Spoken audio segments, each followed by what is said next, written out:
poker's legendary champions, next generation stars, and tireless ambassadors of the game, sharing their wisdom and guiding your journey to high achievement on the green felt. This is Chasing Poker Greatness with your host, Brad Wilson.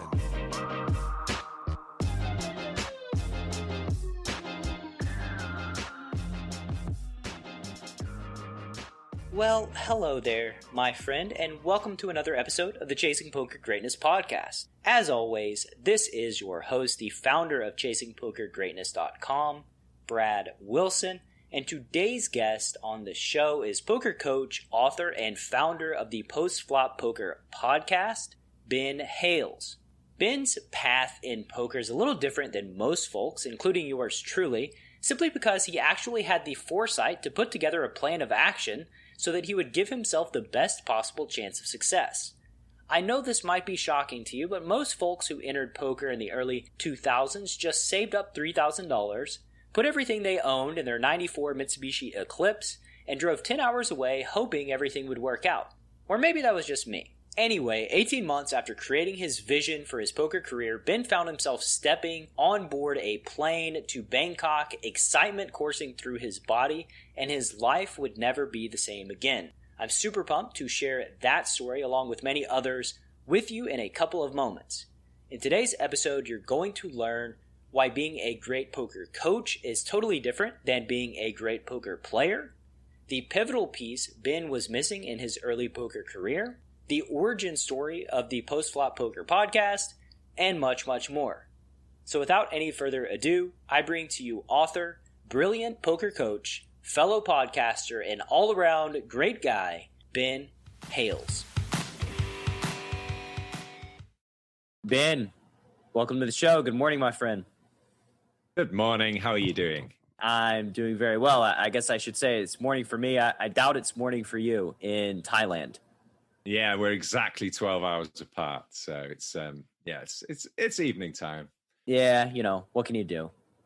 I wanted to ask you, I typically start out this show from the beginning, right? Can you tell me the story of how you got involved playing cards? So, I mean, I was always into cards. I liked playing bridge, actually, when I was back in university. How old are you? Right now, I'm 45. So we're talking, university, like 17, 18, 19, 20, 21. I started playing bridge with a group of people and on the internet, just in the early days of when playing games over the internet became a thing. I was one of those that was doing it. And I was amazed at how, we were able to communicate and chat and play bridge with these people over in America. It was amazing. What platform were you playing on? Do you know what? I don't know. I can't remember, but the graphics were horrific. This was before even Yahoo and things like that. This was really back in the basic days where I don't know. I think that even the cards were just letters. We weren't even getting graphics. Okay, so it was that bad. And the amount of go on. I was going to say the reason I ask is I put in my fair share of time in Excite Spades. So I didn't know if you were playing bridge on Excite or Pogo, as it was later called. Pogo.com later. Yeah, I played a bit of hearts and spades and bridge over there. Yeah, and chess. Yeah. Getting to the red dot rating. That was the holy grail. Right. Yep. Purple Star Plus, or we kick you out. Exactly. You know the script. Dude, when I say I put my time in, I put my time in playing spades. That's actually how I fell into poker, was through a spades partner of mine who got involved with poker and just said, Brad, I think you'd be really good at it because, we crush at spades. And that's actually probably why you and I are sitting here talking right now. Yeah. And I mean, it took a few years for me to get into poker. I would say probably about sort of 7 years after that, which will have been 2001, 2002 era. when a guy who went bankrupt introduced me to the game of online poker. I just bought a house for the first time, and I was working in this sales job, and I was inviting the guys around to the housewarming, and the computer room was getting set up, and one of the guys moved in as a lodger, and we had this elaborate computer setup, and it was fantastic for online gaming. Let's put it that way. That was the idea. I wasn't really thinking about poker. I was thinking about online gaming and, spending as much money as possible on setting up fancy computers. And but then, this guy showed me online poker, and that was it. I was hooked immediately. I just thought, wow, look at this. Look at this. This is exactly up my tree. How did I not know about this? Yeah, I'm actually surprised you didn't know. Yeah. It didn't take me long after that. I mean, literally a few months later, I was crushing. Well, you put in the pogo time, right? Like you put in the time playing cards. Yeah, because I mean, there's so many sort of similarities in the way in which different games were, just game theory in general. I think if you've got a good grasp of one game, it can really help you to avoid pitfalls in other games. I think so. Yeah. In my case, like I was in lit class in high school and not paying attention and just writing out spades theory, like on paper all day long, like bidding theory and tactical theory, just like not paying attention at school and just thinking about spades all day long. So like, yeah, when I got introduced to poker, like I already had, I didn't even know what to call game theory, but I knew how games worked and what I should theoretically be doing. And it just translated very, very well. I'm sure that gave me a big edge, especially right in the beginning. Well, I applaud your endeavors doing all of that. That's fantastic. I can't say I ever started writing down theory, but it was certainly going on upstairs in the little gray cells. Oh man, I'm weirdly constructed. Like in elementary school, I would solve tic-tac-toe. Like I remember sitting there trying to solve tic-tac-toe, getting it solved, and then immediately making like tournament brackets and getting all of my classmates in a tic-tac-toe tournament so that I could crush them. That's brilliant. That's brilliant. There's a similar thing happened to me when I was 11. Went to the senior school first year, maths teacher, I don't know, some random lesson. He at the end of the lesson, he introduced us all to this game, and I don't know if people know, he called it NIM or something. I don't know. There's like 7 matchsticks, 5 matchsticks, and then 3 matchsticks in 3 rows. And you both take turns, and you're allowed to eliminate as many matches as you like from one row. And the idea is that you leave the last guy to take the last match. And this blew my mind. I went home and I utterly solved the game because he beat everybody, and he wouldn't tell us the secrets. And so I've gone home, come back the next day, practiced beating a few of the schoolmates, and then I challenged him straight away. And I said, no, but you're going first, because that's key, right? That was key. If I went first, I lost. If he went first, he lost. And that was absolutely key to winning the game. So. And he broke his heart, and he went home very sad. I really don't think he liked me after that. I could see that. I want to I did want to go back a little bit though. You mentioned you had a job in sales. What did you graduate? What degree did you graduate with? So I did languages. I did German and Latin. Which is an unusual combo, I think. But that's what I did, mainly because I didn't really know what to do. Why language? Why were you attracted to languages? I don't know, really. I like I say, I did what I was kind of good at school, and I just thought, well, I don't know what to do, so I'll just continue doing things that I'm pretty good at, which is a fairly lame way of choosing subjects. I've heard worse.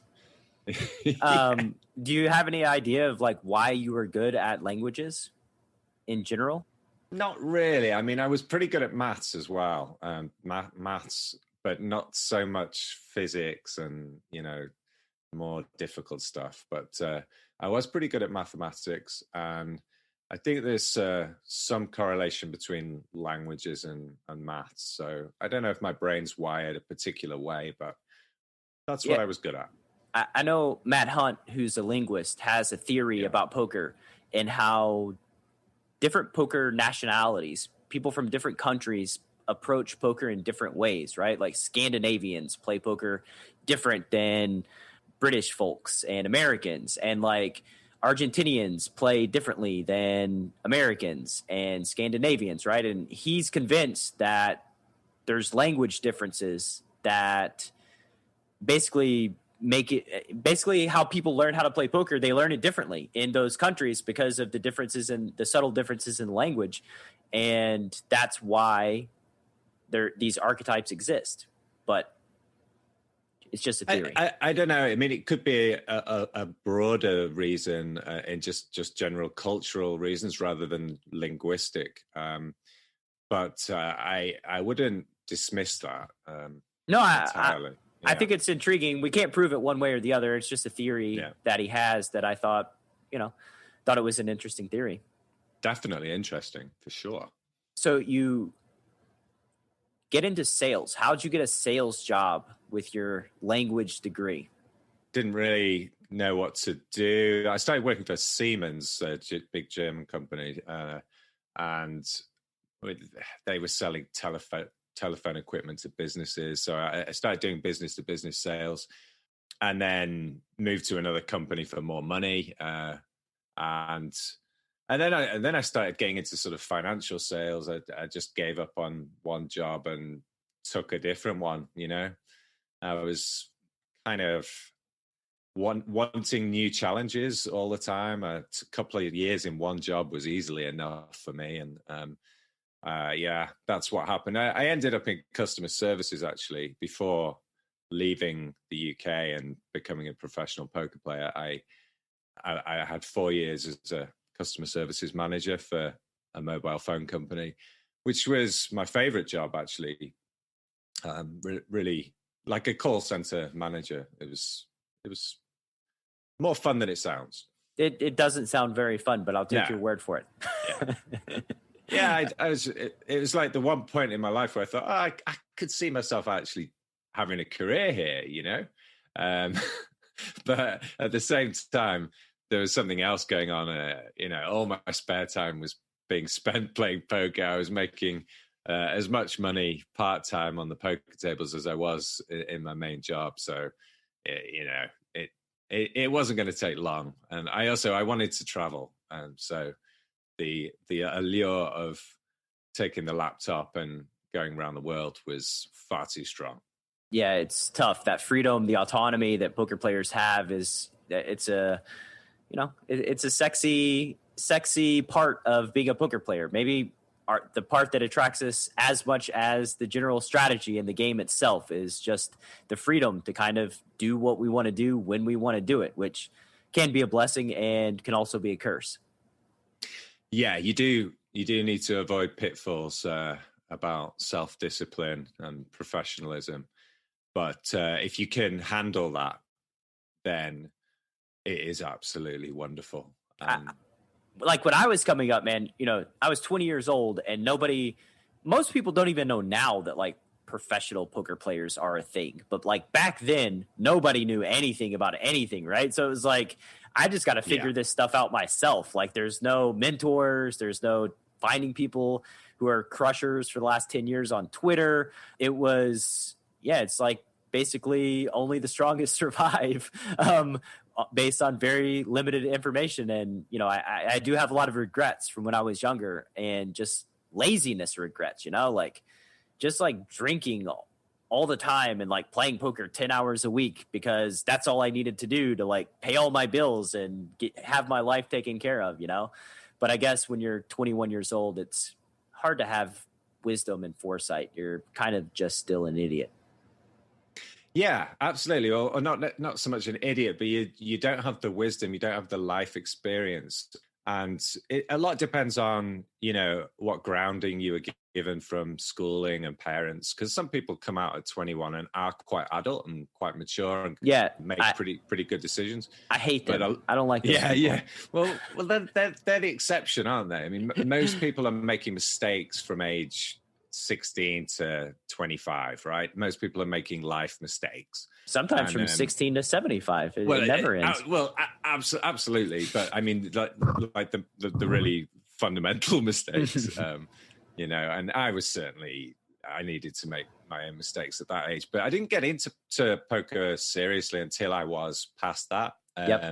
So, and financially, I was very sort of, my head was screwed on. My parents had really taught me well to save money, invest wisely. And I was in a pretty good position from just having bought a house, getting on the property ladder early. And so that gave me the freedom and the confidence to take the risks I did. And without that, I'm not sure I would have had the balls to do what I did. That's something 20-year-olds have. They have balls. Yeah, these days, the millennials, wow. I mean, I'm in awe of the way that they approach life as a group. I just think that when I was 20 years old, I didn't know. I knew barely enough to be dangerous. And so, like, when it came to, like, risk-taking, it was like, yeah, I'm going to save up $3,000, put everything in my car and move to Florida and play poker professionally, and it's going to work. And I just know it's going to work. And, like, that was what I did. And, like, if I could – anybody out there that thinks that plan is an acceptable or good plan, you're so wrong. I would caution 100% of people not to do that, yet that's exactly what I did. And it did happen to work out. So, like, again, you're 20 years old, no responsibilities. You can take some risks that you really can't when you're 35, 40 years old. Yeah, absolutely. I mean, when I made the decision, from making the decision to go away and travel the world with my laptop and be a poker player, it was 18 months from that point to when I left the UK. And that period of time was so valuable because it gave me, so every month I was doing my job, saving up more money, making money on the poker tables, keeping my spreadsheets of, profit and loss, proving to myself, proving to the people who cared about me, look, this is working. I am making this money every month. It is regular ish. And, it's a solid plan. It's not, it's not a pie in the sky plan. So, you need to back me. And that was very, very useful because I went away without, I don't know. I wouldn't have wanted to go away with my parents in particular, thinking I was being an idiot, So I kind of at least got them partially on board. And over the years, they've come to realize that it wasn't such a bad choice. And tell me about this choice. So you save up money 18 months. You told your employers what your plan was and when you're planning on quitting. Is that the case? I think I told my boss about 3 months before. I didn't want to tell them too soon because, things might have changed and they're going to start to treat you differently. And so, yeah, I told them in plenty of time and I worked my whole notice period and, they were good to me and I was good to them. It was a very amicable split up, which isn't always the case when you leave a business. So I felt pretty good about that. And tell me, how'd you feel quitting and getting on the plane with your laptop, embarking on this adventure through poker? I can literally transport myself to getting onto the plane with some music blaring in my ears and just feeling the most amazing waves of happiness and freedom just pulsing through me, and just the zest for what's about to happen in my life. I don't think that the anticipation of all of that was ever stronger than that moment as I stepped onto the planes to leave Manchester Airport. It was a wonderful experience. Yeah, like that's the fork in the road, right? That's the day that things Yeah. change, and hopefully they never change again, which is, it's anticipation. It's exciting. You get on the plane. Where did you choose to live? Or actually, were you just going to travel around? What was your plan? Yeah, so I wanted to do a lot of traveling, but I was going to choose Cape Town as an initial starting point. But at the time, there was a lot of political unrest there. So I came to Bangkok instead. And that sod's law has it, a few months later, there was like all sorts of military problems here and governments changing. So, yeah, not quite as stable as I thought. But Bangkok was my base and has remained so for 15 years. Yeah, I've been here from 2006. And yeah, so it'll be 15 years. By the time I leave here, it'll be over 15 years. And yeah, I have a lot of poker friends that live in Thailand. What is it about Thailand that keeps you there? So initially, I wanted somewhere really cheap, which is why I was thinking Cape Town or Bangkok as good options, and somewhere which is well set up to cater for foreigners, expats. Bangkok's pretty cool with, just being able to access everything, and there's a great network of people here. I've got hundreds of friends. About to go off to Christmas on the beach with 40 people. It's going to be awesome. So I built. It's just got the infrastructure, and I've really loved living here. You're just a hop away from a beautiful beach. You're a hop away from some lovely countryside walking up in the mountains. You can bob up to Chiang Mai. It's got everything. It really has. I couldn't really have picked a better destination. The people, and of course the climate. I love hot weather. I don't like cold weather. So the UK was not a good fit for me in that regard. Yeah, much cheaper than the UK as well. Right near a beach, much cheaper, warmer. Yeah, because I mean, make no mistake. I was never and I have never been a huge earner from poker. I've made a steady income, but I was never a high stakes player. And how come? Coming, I don't know. Just I guess a little bit of timidity through those good years, 2006 to 2011. I should have experimented with higher stakes, but I was kind of in my comfort zone. I really felt happy, and I just didn't want to rock the boat too much. Kind of took out of it what I thought I should be taking out of it without taking too many risks. And no shame in being happy for 5 years. Yeah, I mean, I think if I'd invested in a mentor or had some better players around me who like a stable or something, then I probably would have been pushed forward. But I didn't have that.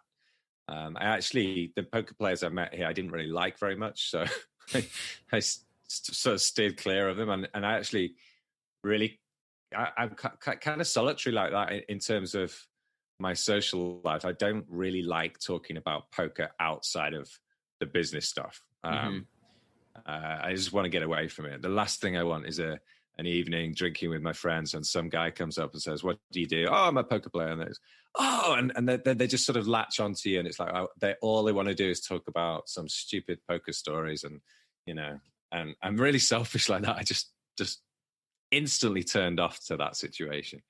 So I kind of have a switch where, I'm either in poker mode or I'm not in poker mode. Don't get me wrong, I love poker and I love talking about it, but not all of the time. For sure. It's, we've both been playing for a very long time, right? So you need space away from poker to just kind of shoot the shit, hang out, and just be a human being that talks about things other than poker. And one of the largest benefits of private coaching, like you said, is having a mentor, right? That pushes you. I think this is the first thing that I say to some of my students, depending on the student, is like, you're playing too small. What's your bankroll? You ought to be pushing yourself because you can beat bigger stakes. Like you have the skill level to win at larger stakes. And like, there's only one way to exponentially increase your hourly rate at poker. And that is to double the stakes that you're playing, right? Is to move up.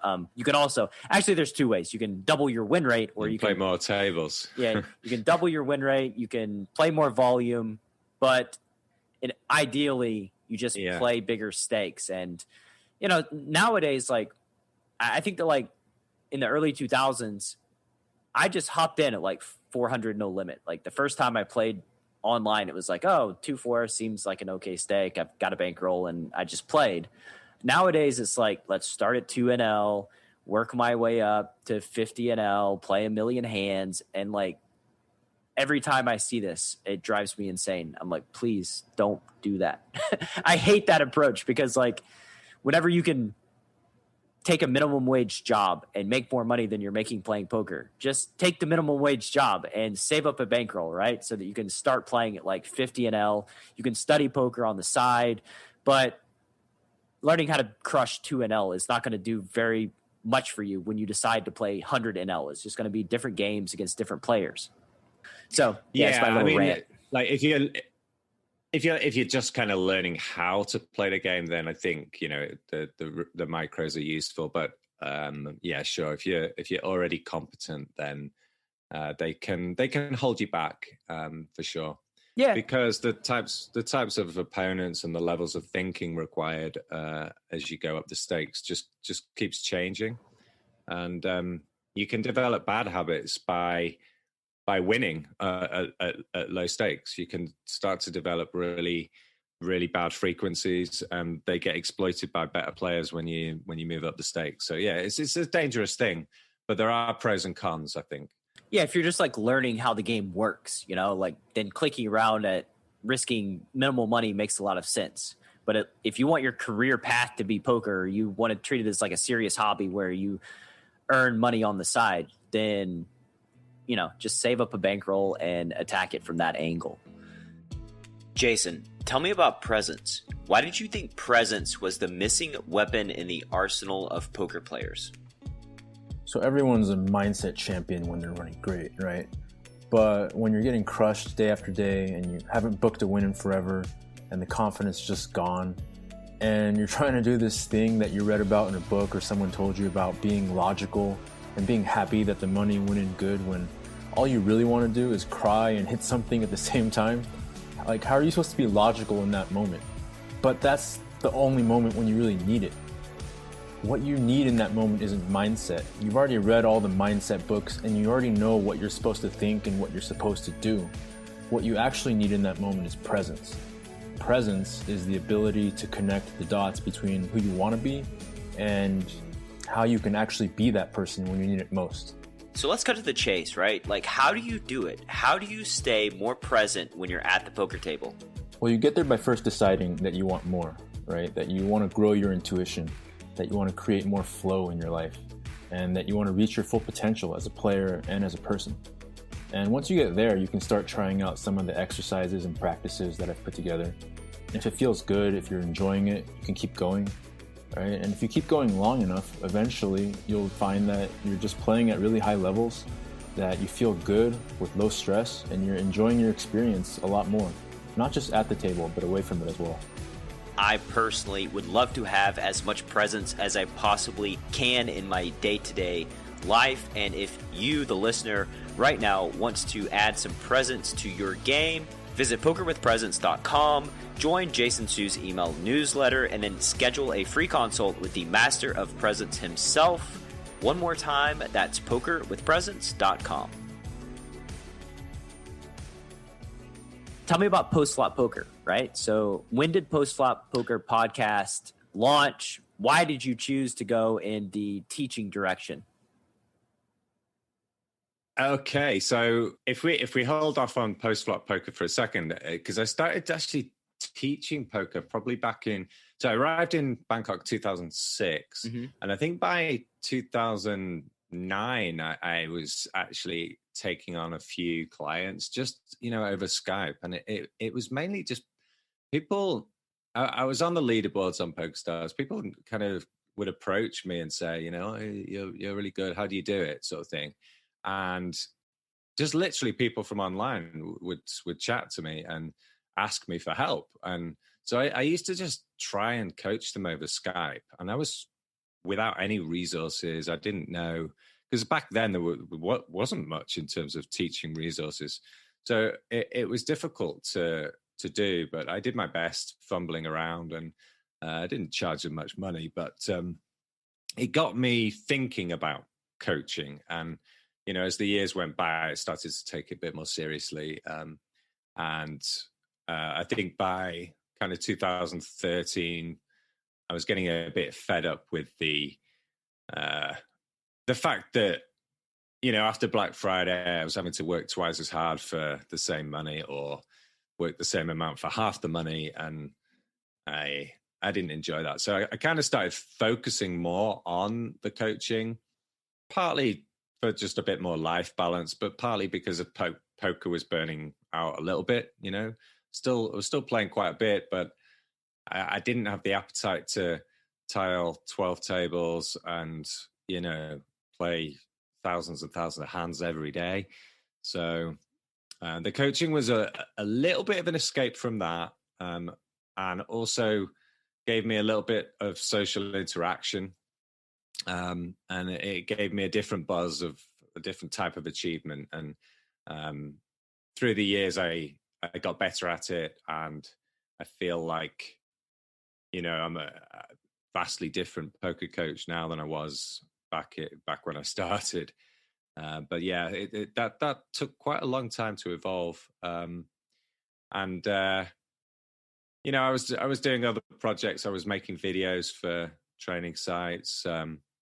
I was starting to think about how to use Hold'em Manager, which was my tool of choice at the time.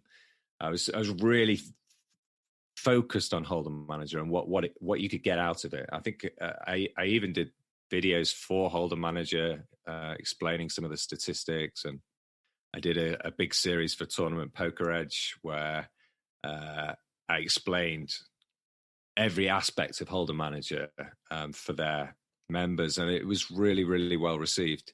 So I kind of focused a lot on what statistics could bring to the table, and so much so that I conceived of this book where I would analyze all the types of post-flop situations that could arise, and looking at a database from an unusual perspective, because it was a results-based perspective. I was looking at what decision trees, what betting lines were creating good outcomes. With the 40 million hands in a database, you can actually analyze quite a lot of depth at, even river decisions and things. You can see what's working and what isn't.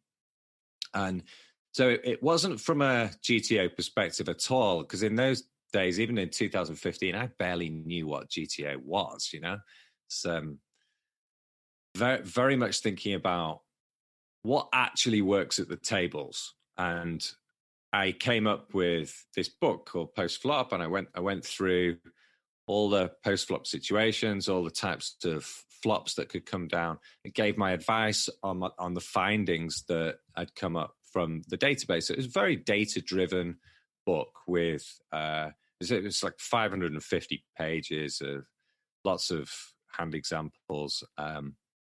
Very, very thorough piece of work, and it took me 18 months to write, and I was working hard on it. It wasn't like I was slacking. It was a big project, and I absolutely loved it.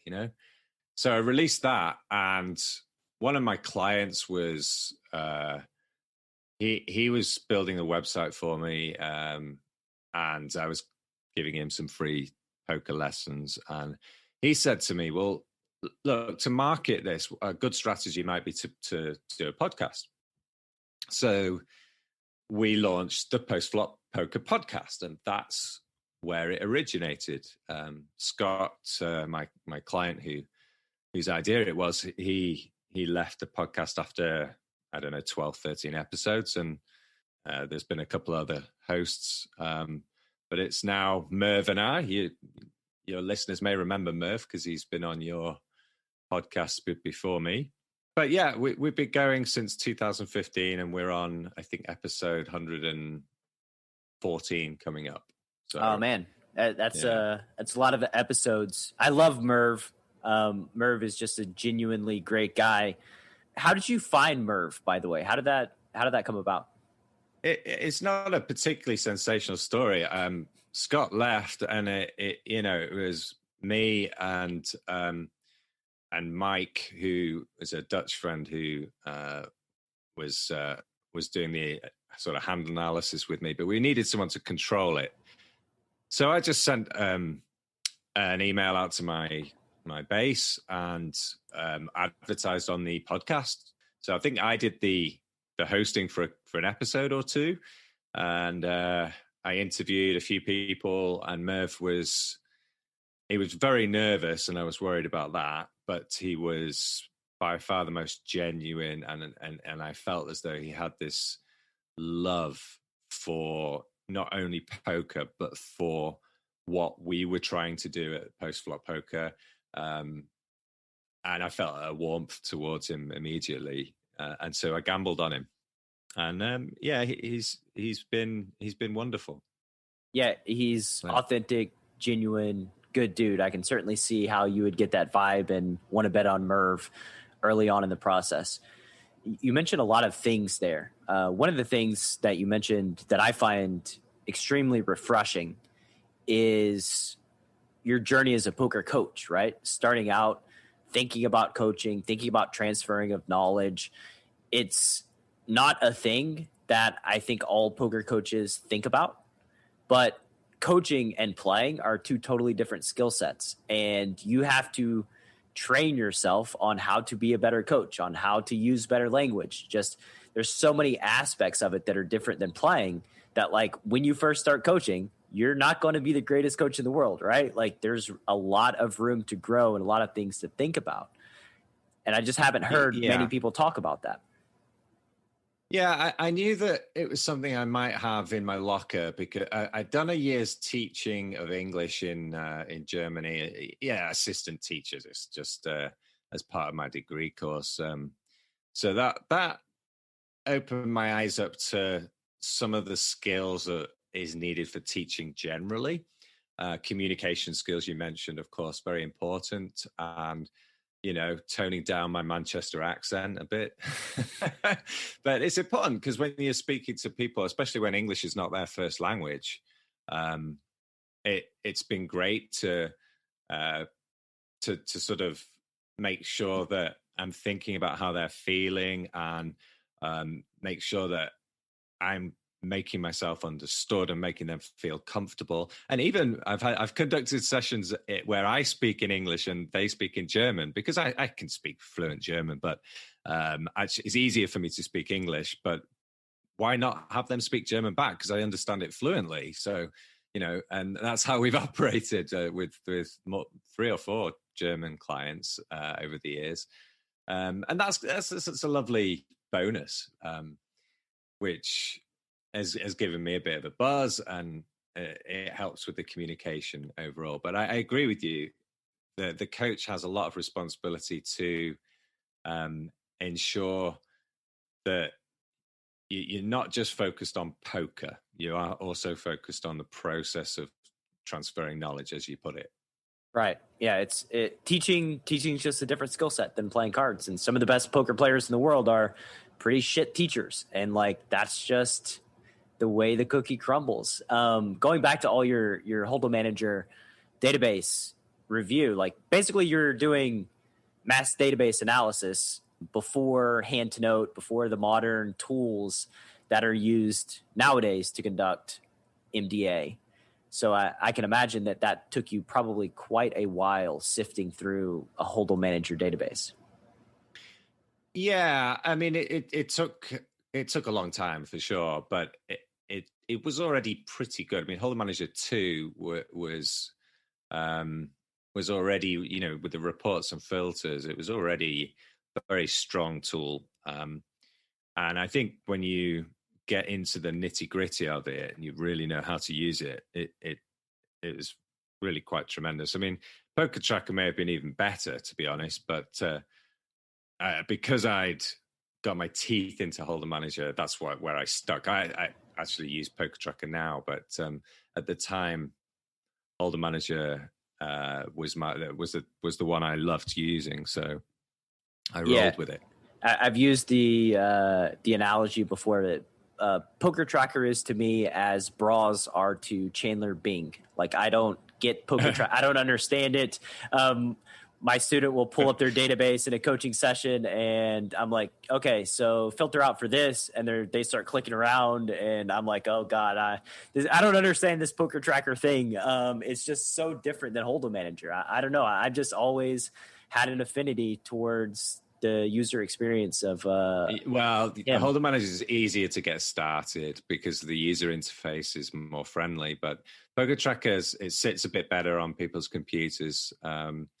And it actually probably has more functionality than Hold'em Manager, but it's just not set up. It doesn't give you all the reports straight away. It's just more fiddly to get used to. And so I think for people who are not whizzes on computers, Hold'em Manager was always the choice if possible. Yeah. What's the most unexpected thing that's come from your journey through poker? Most unexpected thing? Ooh, I don't know. I'm a predictable guy, Brad. You just knew the future. You knew 15 years ago. Me. 15 years ago, you're going to be a podcast host and writing a bunch of books and coaching hundreds of people. Well, of course, I didn't know any of that. I just don't tend to try to predict the unpredictable. I do think about the future a lot from the perspective of the world and the universe, but not from my own future. I don't try to do too much planning, and I do the necessary planning, but I don't try and do sort of beyond that, because I feel like if you do too much, you can wind up setting goals that are going to become unrealistic, or you're setting yourself up for a fall in some way. So I don't know. So you're passing on the unexpected. Nothing comes to mind. What's unexpected happened to me in the last 15 years? Just something that happened that you didn't see coming. Well, I got married. There was a time when I wasn't sure that would ever happen. I don't know. Okay. Fair enough. I think we'll accept marriage. I asked the judges. They gave me the nod of approval. That was it. Considered just about acceptable, but borderline. Okay. Yeah. I'll try and do better with the next one. There were 3 judges. The one of them kind of shook their head, but the others is a reluctant nod. Yeah, okay. What does your process look like for regularly improving your poker game? So right now, I'm not actively playing. I'm playing mainly just for fun. I'm winding down completely from playing poker, and I intend to pretty much not play professionally in the future. Okay, let's go back 15 years or 10 years. Like when you were in the thick of it and the grind, what was your process then for trying to improve your game? So I before the days of Hold'em Manager, I used to try and just do hand analysis, which was fairly crude. I used to read books. I used to watch whatever was available. I tried to sort of get information from other people where possible. But once Hold'em Manager arrived, that was it. I was on it, and I was intently looking at patterns of betting patterns that were working. When can you check raise a flop for auto profit? When there's just certain things which I would find and start experimenting and think, oh my God, this is just working almost all the time. It's just this. I've just got to keep doing this. And of course, I was developing frequencies that were ridiculous, but if it's working, it's working. And as time's gone on, I've realized that as the player pool changes and that they get used to handling people who are making certain types of moves and responding to that, I've got to continuously update what I'm doing, and it gets quite tiring after a while, But I guess how successful was I in doing it, all of that? Not massively successful. I was modestly successful at maintaining a modest amount of profitability through the last 5 years or so, but most of the money I made was prior to that. Yeah, I mean, a lot of people, they go straight to Pio to kind of see how Pio plays spots, right? Yeah, I do it myself, yeah. Right. I've never sat down at a poker table and sat against Pio. Like, Pio's never walked in the poker room and sat down next to me, right? So, like, the way that you were going about it, seeing how human beings actually react versus theoretically react, I think that back then is a very powerful way to go about developing strategies and exploits on the population. Like, it's just... For sure. I mean, it was the way to do it because nobody knew what GTO was. Nobody was thinking about GTO. It just wasn't a thing. And sure, there will have been a tiny percentage of the player pool that will have understood theoretically what it was.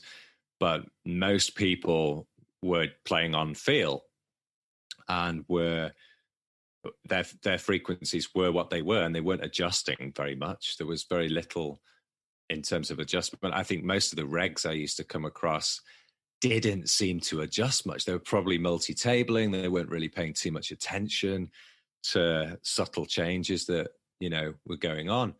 So there was easy opportunities to exploit. And, in the last 5 years, I've got on board with, looking in the solvers and seeing what is actually perfect poker. And it doesn't look much like what I've played through my career, to be perfectly honest.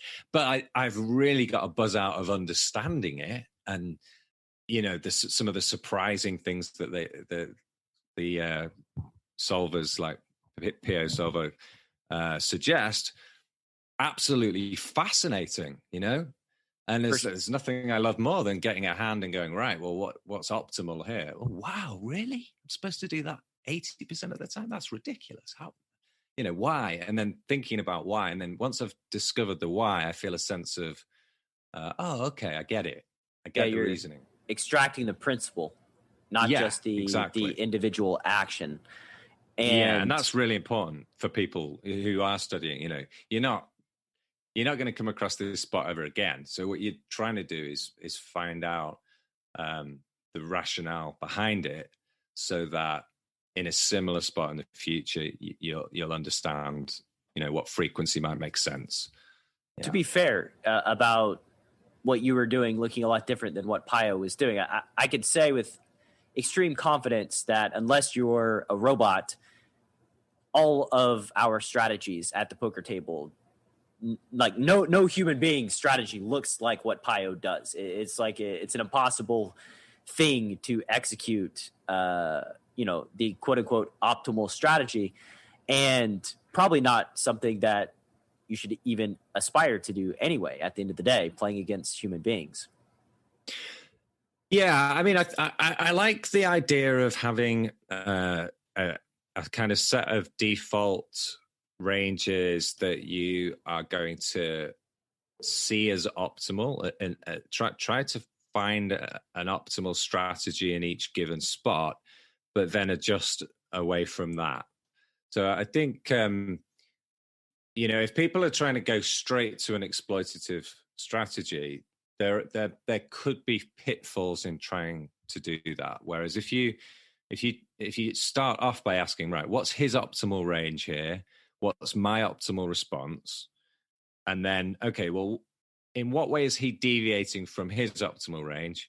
And then, okay, given that I think he's deviating too much towards bluffs or whatever, what should my correct reaction be?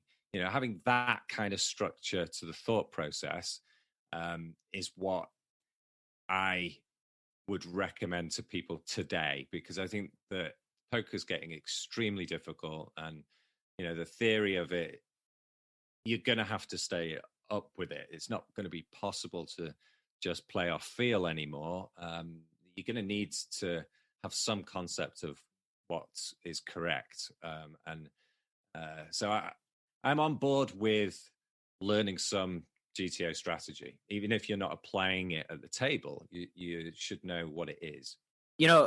What's interesting is I'm going to disagree with you a little bit here, because I actually learned poker theory the opposite way, right? Like, the most often recommended way is like theory to exploits and then understanding hand incentives. I went from the other way of looking at hand incentives to develop exploits. And then once the exploits were working and I was finding success with them, I could actually construct what I thought the theory would look like and why the exploit was working. So I kind of went about it, it's like in math class. Reverse, yeah. It's like in math class where the teacher gives you a problem and makes you show your work. I was always that kid that like came up with the answers in different ways than the teacher. Would work backwards. And I think that like that's a viable option for a lot of people, depending on how they're constructed as a human being. Just looking at hand incentives, human behavior, find the exploit, and then understanding theory through the exploit. Yeah, I mean, I get that, and if it's working for you, then that's amazing. I still think that it's very difficult to arrive at a GTO solution, without using a solver. It's very difficult to sort of picture what it would look like if you are starting off by thinking about exploits. And so I'm going to stick with my process as my preferred option, but I could be wrong. I mean, maybe your way is going to work better. I don't know. No, I don't think it's one size fits all, to be honest. I think that just different human beings are constructed different ways and they problem solve from different angles. And like, if I would have tried to learn poker by pure theory and math, that's not what resonates with me. And I know I would have struggled. Like, I know that I would have struggled had I not come at it from like a psychological human perspective first, because math is not the area where I thrive. I think understanding how people think and incentives was really my strong point early on in my poker career. Sure. And I think that's the case for a lot of people, because the practicalities of being at a poker table and thinking about these slightly more simple things like, what's my opponent doing too much of, that's it's a much easier way of looking at things than by going straight to, what's the optimal frequencies for everything here. I mean, it's an incredibly difficult starting point. But if I were learning today, if I were learning the game from scratch, I would probably dive into the solvers and try to go from a GTO to the exploitative rather than the other way around. But I don't know. Maybe that's me. Maybe I'm mathematical minded. It's just interesting to me having like, Mark Herm, Dip Throng on the pod, and he like antagonizes people for using solvers, right? Like he's never used a solver, yet he's just a crusher year after year after year. And I've heard many of these types of stories, and it's like, what's happening here? Because something's clearly happening, right? Like they're just approaching it from a different angle, which, is fascinating to me. No, there's no doubt that right now in 2020, there's still a possibility for people to crush without having to worry about all of this theory, But I'm thinking about people who are learning the game today with a view to making money out of the game in the next 3 or 4 years or whatever. The way I see the game going is getting more and more solved, and I feel as though you kind of have to invest in the theoretical side of it, because otherwise you are going to get left behind if you've got any kind of desire to play at a reasonable level. And I think it's going to be tough. And solvers are going to start to really influence poker in a massive way. Right now, I think they're only influencing it a little bit, but in the future, I think they're going to influence it hugely. I think that, you're right. And there's certainly a place for solvers in study. I think that it's a valuable and a powerful tool if you're asking the solver right questions. I had Matt Marinelli on the podcast, who's the winningest player at Poker Detox. Recently left Poker Detox. Winningest the word? Winningest, I think so. He's won the most money. It is now. He's won the most money out of anybody in Poker Detox. He's a 10-20 no limit crusher, winning at like 10 BBs per 100. And, he just said, like, if you think that these guys playing at the biggest stakes are playing optimally, like, you're just out of your mind. They're making mistakes just like everybody else. And I think that it relates to what you said as a field player, right? I think field players get a bad rap, but when people say I'm a field player or you're a field player, what I think they're trying to say is that you're playing based on your feelings, right? Like, I feel scared here, therefore I'm going to fold. I feel happy here, therefore I'm going to, call or raise, or I feel greedy here, so I'm going to just size up massively with my value. But field players, in my mind, they're reading the feelings of their opponents. They're reading how their opponent feels in this spot, and like, would they feel good bluffing? Do they think they have a lot of fold equity? If they wouldn't feel good bluffing, and you don't think they have a lot of fold equity, then they're likely value heavy when they use this sizing on the river. If that makes sense. Yeah, no, I totally agree. That's exactly what they're doing. And there are good field players making lots of money who ignore strategy and mathematics. And right. It's true. Even today, there are plenty of them. I'm not denying that. Yeah. I'm not against it or for it. It's just I feel like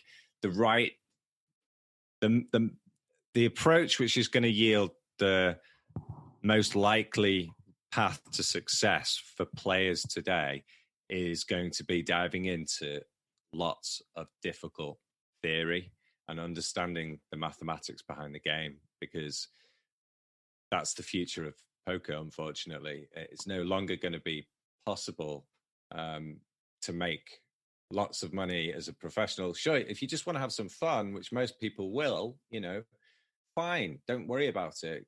Have some fun, and you may make some money. You may lose some money, but you're not going to progress your game as far as if you do some study. You have to study, and you have to know basic poker math, and you have to be willing to look at line work. You have to be willing to invest into looking at mass database analysis. Specifically, I think MDA is way more impactful than PIO, especially early on in your career. I think PIO can do a lot of damage to folks early on in their career because they make false conclusions. They ask PIO wrong questions. PIO to me is like a genie that is going to ruin your life if you ask it a bad question. And people who are new to poker just automatically start asking it really bad questions and making false assumptions. People who are new to poker can't afford it. So people what? People who are new to poker can't generally afford it. I don't know that that's true. It's so many people the proper version. Yeah. But yeah, we'll move on from the intuitive and analytical debate. I'm going to die on my hill though that there's multiple ways to skin a cat, and I think folks should approach poker with what they're strong at. I think that if you're strong, math heavy, that's a fine way, and I think the other way is fine too if you understand people, because understanding people can take you a real long ways in poker. Oh, especially for live players. Yeah. Look, I totally get it. You feel like being a lone wolf in your poker journey has hamstrung your ability to realize your full potential. So I'm about to give you a golden opportunity to plug into a supportive tribe that will be the poker family you've always wished you had. How much money would you give for 1 hour of interactive group coaching led by myself, Coach Thomas, and occasionally past guests of the Chasing Poker Greatness podcast? For now, and this will absolutely change at some point in the near future, the price of admission to the live Poker Power Hour is 100% free. All you got to do to get your invite is head to chasingpokergreatness.com and hop on the VIP newsletter. No more excuses, no more procrastination. It's time to take action and put yourself in position to turn your poker dreams into reality. I hope to see that beautiful face of yours in just a couple of days.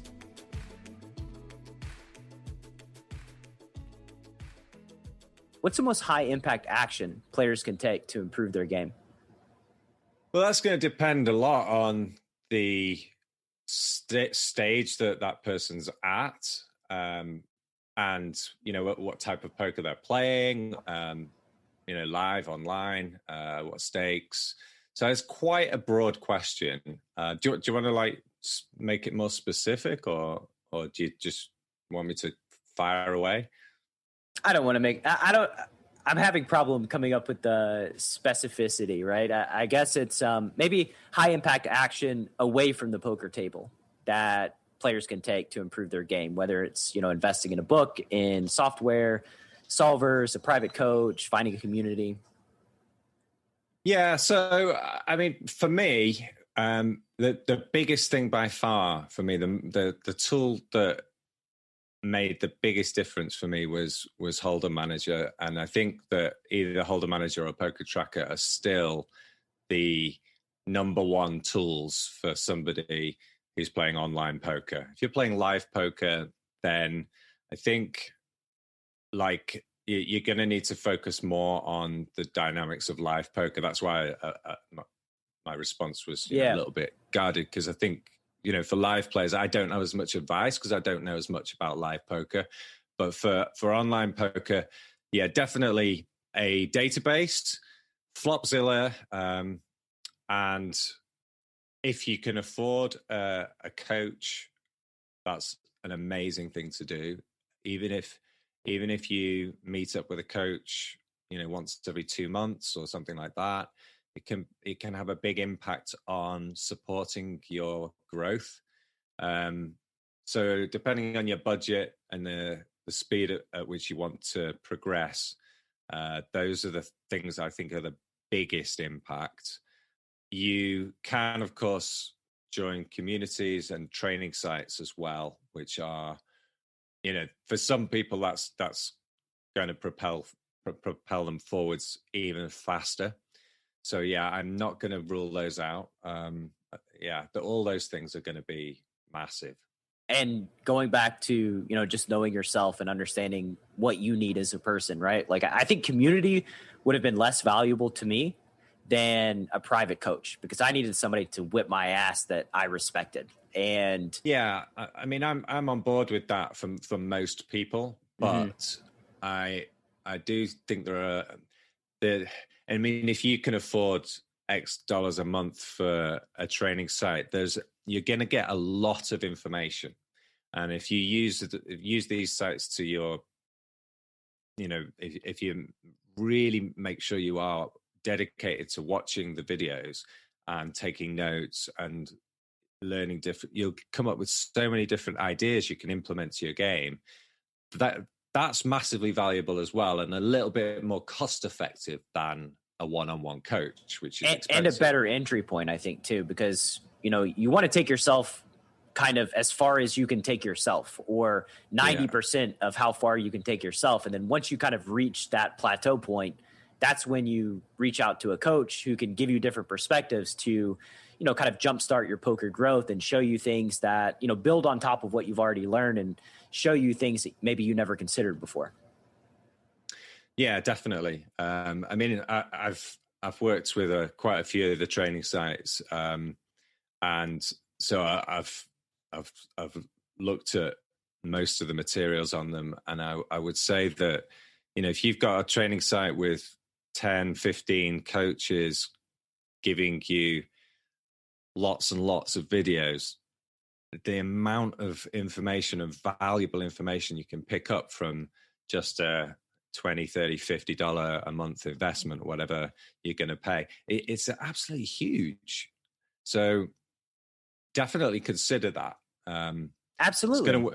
It's going to work for a lot of people, but then the personalization, you can't put a price on that. If you've got somebody who can put their finger on where you're going wrong and look at your numbers as well. I mean, that's one thing that I think I'm good at in terms of a first session with a client. You know, if they've got 50,000 plus hands in their database, just going through the frequencies and saying, well, look, okay, that's a problem. That's a problem. Not sure about that. We'll have to have a look at a few hands, and then pulling up some hands and then seeing what's going on and just giving them 4 or 5 big pointers in half an hour. You know, you could kind of pinpoint things quite quickly. I'm amazed that players don't do that more often. You know, I mean,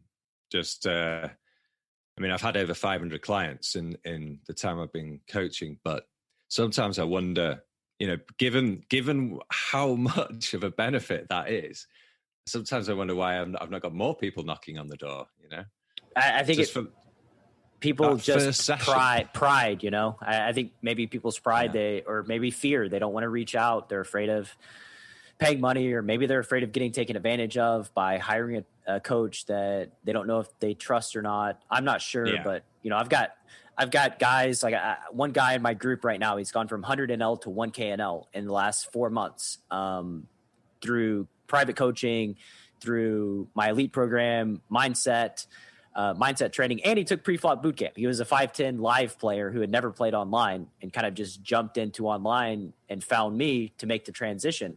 And don't get me wrong, he was thinking at a very high level, like when he first started playing online, but you know, just 10xing his stake. I mean, it's just crazy how much value private coaching can have for very specific people. Yeah, I mean, that's a fairly extreme example. I mean, I've had like only 1 or 2 from my 500 that have achieved that kind of stake level, I think. But yeah, most of mine are starting a little bit lower down. But the benefits are just crazy. Even if you're told one really important thing that you take away, and it improves your profit by 3 or 4%, that when it's manifested in terms of profit and loss at the end of the month, should more than pay for a single coaching session. So yeah, I'm definitely in favor of people looking at it as a good investment. I feel like it is expensive. When people look at it and they compare it with other ways of improving their game, they think, yeah, it's really expensive. But that could be a false economy. Yeah, I mean, it's expensive because one-to-one time doesn't scale. You know, it one-to-one time as a private coach, like you are there specifically targeting this human being's leaks that are right in front of you and can give them very, very specific advice. Whereas when you're, you know, doing a webinar, you're coaching a bunch of people, giving a lot of more general advice to them, which may or may not apply to each of the individual humans that are showing up and watching the webinar. Sure. When you think about joy in your career playing cards, what's the first memory that comes to mind? So professionally or beforehand? Either way, actually. Anytime in your life.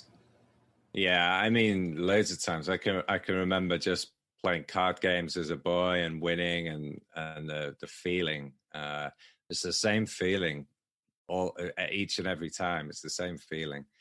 And then, like I told you, playing bridge, and I was never particularly good, but I had a school friend who played for England, and he playing with him, that was pretty amazing. When I didn't mess up and we did well, and I got the seal of approval, it was like, whoa, yeah, that was good.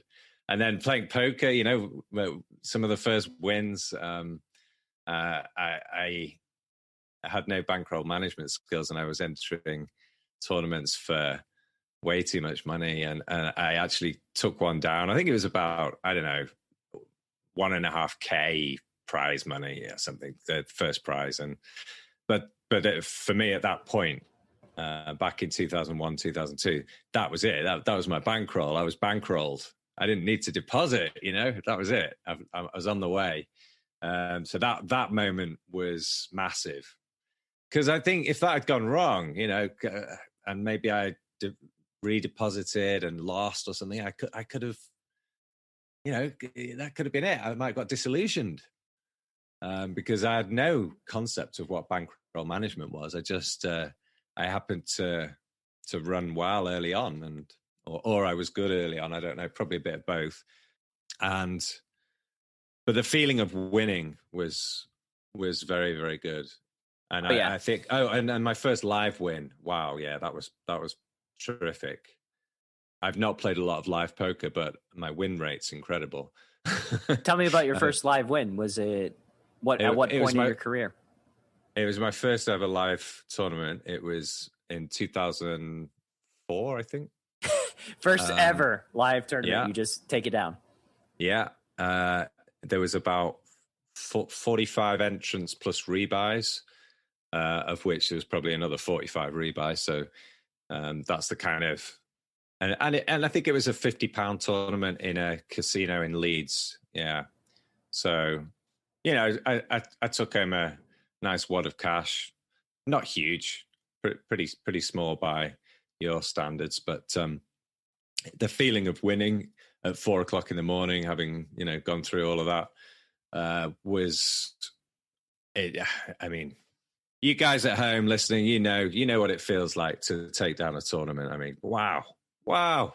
There's no better, and that's why I prefer tournament poker to cash games, because of that joyous moment. And there's a lot of times when you're not winning, but that's possible. Whereas in a cash game, it's just a little bit less of an up and down. The roller coaster is not as extreme in cash games. Yeah, I mean, it's an amazing feeling to take one down. And I think I've probably only won one live tournament that I can remember in my career, and it was on Sun Cruise Casino, like way back in the day. I don't play a lot of MTTs, and it felt great, and then a little bit of bitterness too, because me and two friends had split action in this tournament. There was probably 100 people, and like they bust straight away. So I'm playing this tournament. I take it down. I get a third of the prize money, and they had been in the cash game the whole time I was in the tournament and just crushing. And I was like, what the hell is this? have to give away most of the money that I won, and you guys won money on top of it. So unfortunately, my one tournament victory was a little bit sullied. Bad luck. The opposite question now. When you think about pain in your career playing cards, what's the first memory that comes to mind? The aftermath of Black Friday was pretty grim. Money tied up and not knowing what's going to happen next. That was a tough time. So really, really, really minor things have frustrated me.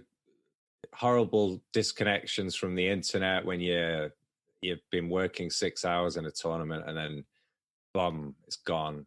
Some stupid power outage, and the frustration level. Having to try and deal with those kind of moments has been challenging for me. I have got better at it over the years, but I think in those early years playing where I was quite serious, I really wanted to be good, 2006, 7, 8 time, when there were setbacks, I found them more difficult to deal with. The pain was more real. I think in the aftermath, I've got much more perspective on life. So when I have setbacks, I'm very easily able to think, well, yes, but I've got a wife, I've got belongings, I've got so much going for me. Does it really matter that you've just lost a small amount of money? Yeah, I mean, so some aspects of my non-poker stuff like haven't gone as well. Like I wanted to build my brand, the Post-Flop Poker and the Post-Flop Poker podcast, and although there've been successes, there's also been stagnations, and haven't grown as quickly as I've wanted at times, and small setbacks within that journey have frustrated me, and I've felt like I slightly missed the boat in terms of understanding that I needed to invest in some online marketing skills and how to do all of that kind of thing, and now I've kind of given up, thought, well, yeah, I'm going to go back to the UK and do different things. So my mind's in a different place, but I'm disappointed with myself that I didn't recognize some weaknesses in my approach. I mean, as someone who has and is going through the same exact thing, I certainly feel the empathy there. And it's just a really hard thing to do when you coach poker, you play poker, you produce a podcast, you're writing a book, you're doing all of these different things that at the end of the day, when it comes to like marketing and promotion, you're just kind of that's just the thing that I think is underinvested in as it relates to content creators. Plus there's a lot of emotional stuff that you got to work through as it relates to like marketing and promoting yourself. It's I mean, I finished my project, like the post-flop project. The last thing I wanted to do was promote it. I'm like, I've just finished it. Hooray. It's done. I want to move on and do something else. Well, but no, hang on. You've got to actually sell it. Yeah. People don't just show up on your door buying stuff. You actually have to learn how to sell things, which for poker players, at least for me, was not a concept that I just immediately understood and intuitively knew what to do or how to do it. It's a process. Yeah, it is. And it's not one I'm particularly excelled at. So that sits a bit uncomfortably, but I'm okay. I've forgiven myself and I've moved on. That's what you got to do. You brought up a painful memory of mine that I forgot about. Oh. It just like bubbled up to the surface. But I remember I was playing 200 sit and goes on Party Poker, probably 2004 or so, and like 8 to 10 tables at a time. And I was 3-handed or 4-handed in like 5 of them, and my mouse ran out of batteries. And I remember like trying to move my mouse, and it wouldn't move, and seeing myself timing down, and like, holy shit, like running around my house trying to find like a controller, something that had AA batteries, watching, me sit out and just get blinded away. That was that's an experience. It's the little that things. Won't forget. It's the little things that could be the most annoying and painful, and you don't have perspective in the moment, do you? You feel that, you feel it. Yeah, you just feel the anxiousness and like, holy shit, I gotta get what's happening? This is horrible. But yeah, that's probably that's now 16 years ago or so, me playing on Party Poker before they left the US market. That is a long time. It is a real long time ago. We're all getting pretty old at this point. I don't love it. If you could gift all poker players one book to read, what would it be and why? Well, okay. So I've just written a book called Poker and Everything, which I am gifting to everyone. It's a free book. And so just purely because I've literally just finished it, it would probably have to be that. Although, I mean, I've got a list of books that I would recommend poker books wise, but yeah, no, Poker and Everything it's not a theory book. It's just a book about poker and everything else, from my journey to how it relates to business, life in general, everything. You mentioned it's free. Where can the Chasing Poker Greatness listener go scoop it up for free? So you can download it for free at postfloppoker.com, and there's a EPUB or PDF version there, and it's about 75 pages. So it's it's an hour and a half to read. It's not strenuous. It's fun and it's thought provoking. It'll make you think. So if you like that sort of thing, then give it a go. There is also a print version at Amazon, and it's at cost price. It's very cheap. And Audible, the audio book will be coming shortly. It's just in approval. So, yeah. Cool. I challenge the listener to go check that out. 75 pages, free is good. An hour and a half, easy peasy, lemon squeezy. It's a relief from all the poker strategy, and it's something to think about. What's going on with poker, a little bit about the future and artificial intelligence, a little bit about the past, and might educate you a little bit on some of the gaps of poker industry knowledge. It may or may not. I don't know, but I think it's fairly interesting. I think that like learning about AI, where poker is likely headed in the future, and where poker's come from is, at least for me, who has this podcast exploring these very things, is very, very interesting and appealing to me as a human being. Yeah, I think, and I hope so. I hope non-poker people enjoy it as well, because my school friends have read it and they've really enjoyed it. I don't know if they're biased or not, but it's possible. I don't know though. Yeah. It depends on the person, I guess. As far as like, if it's your mother, I'm going to say she's probably pretty biased, right? But an acquaintance in school, they'll probably tell you if it was shit. Yeah, I reckon.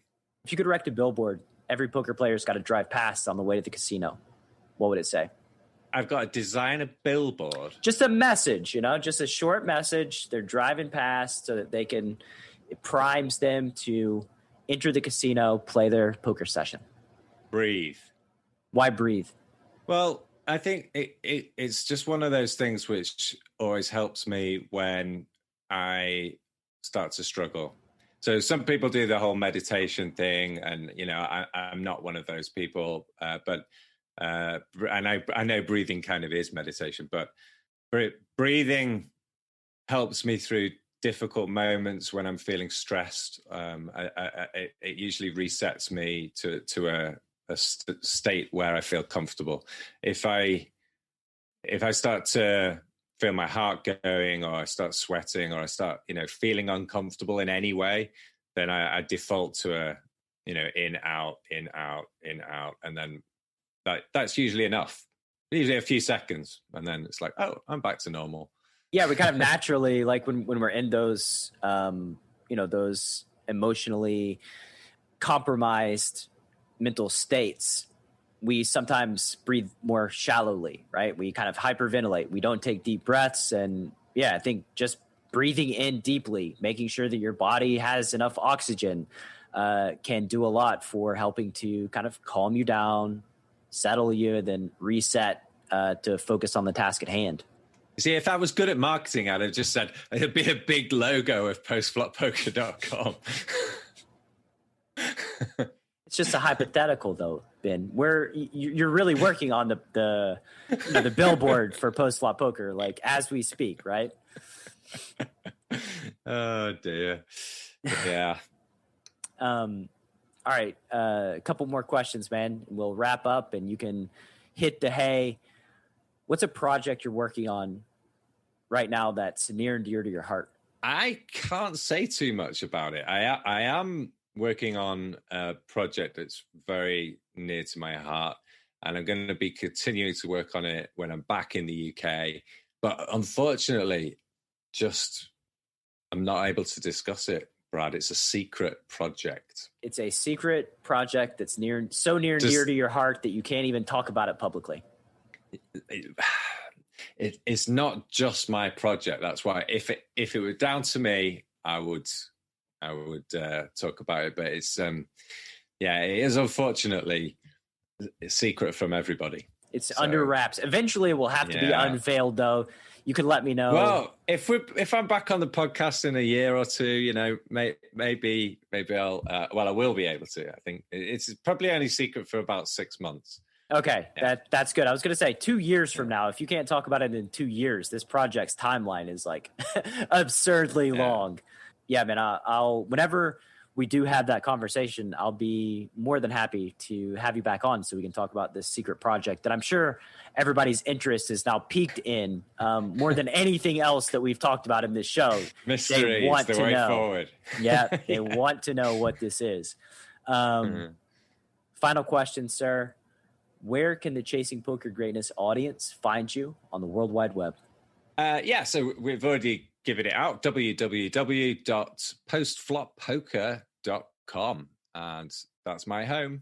So you'll find all the books. There's a video course there on thought processes, which you might find interesting if you're like my approach rather than Brad's. Mine goes from GTO to exploitative. His goes the other way around. If you like my approach, that's the video course. But no, seriously, there's books, and there's the Post-Flop Poker podcast, which Brad's been on episode 110. So you might want to check that one out first. Actually, it was pretty shit, wasn't it? But just kidding.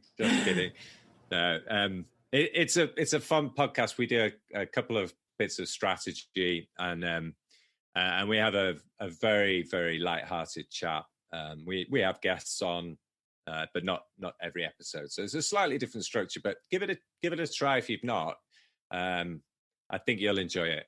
It was a great experience. I can't say enough kind words about you and Merv. Just great human beings. And yeah, I think thought process, by the way, you mentioned that. Thought process is maybe the most important factor as it relates to you playing poker. Always try to upgrade your thought process, how you're thinking about hands, how you're thinking about spots. So postfloppoker.com, lots of value to be had in better understanding your thought process while you're playing cards.